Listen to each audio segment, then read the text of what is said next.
Toastmaster.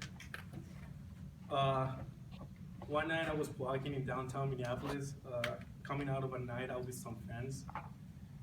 It was December 2015, around 2 in the morning, and I remember it was very cold outside. And as I was walking, trying to find my car, it started to snow. And I stopped and I started to look at all the snow that was falling and all the tall buildings that were surrounding me. And as I was looking into all these unfamiliar things, I thought to myself, how did I get here? I was born and raised in Puerto Rico, and over there things are a little bit different. We don't have snow, it's summer pretty much every year round, and we don't have a lot of tall buildings. I have an older sister, and we were both raised by my mother and my grandmother.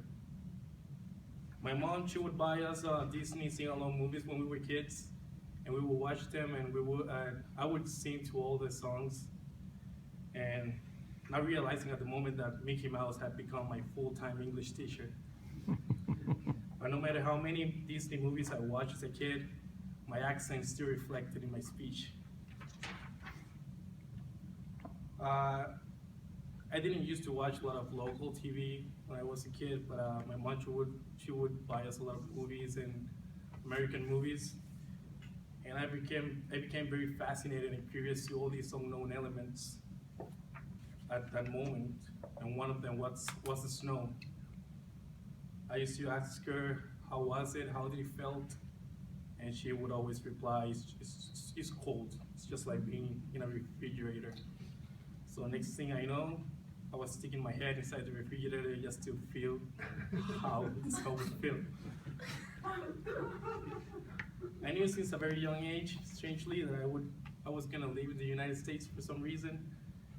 And when I graduated high school, I got the opportunity to live with my dad in Florida. But after just 1 year, I had to move back to Puerto Rico.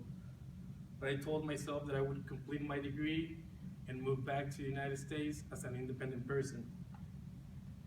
During my last year of college, I attended a job fair in Detroit, Michigan, and I landed a couple of interviews, and I was very content and pleased with the results of them.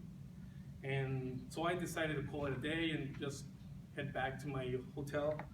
And as I was walking out, I saw this big UTC Aerospace Systems booth, and I told myself, leaving one more resume, it wouldn't hurt.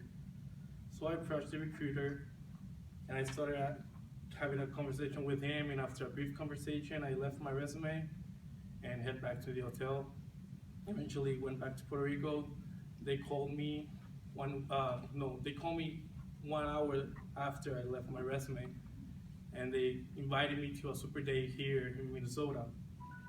So they flew me over, and at age 24, for the first time, I got to see the snow. So I came to the facilities, they showed me around. I had a bunch of interviews, and I went back to Puerto Rico, and 3 weeks later, they offered me a full-time job offer, and now here I am. I still ask myself from time to time that same question that I asked that night in December 2015, how did I get here? But if one thing I've learned throughout this journey is that any dreams that you have, it doesn't matter how hard it seems at times or how small to some other people, it doesn't matter what it is. If you really put your heart on it and you fight hard for it, it can become a reality. This is Toastmaster.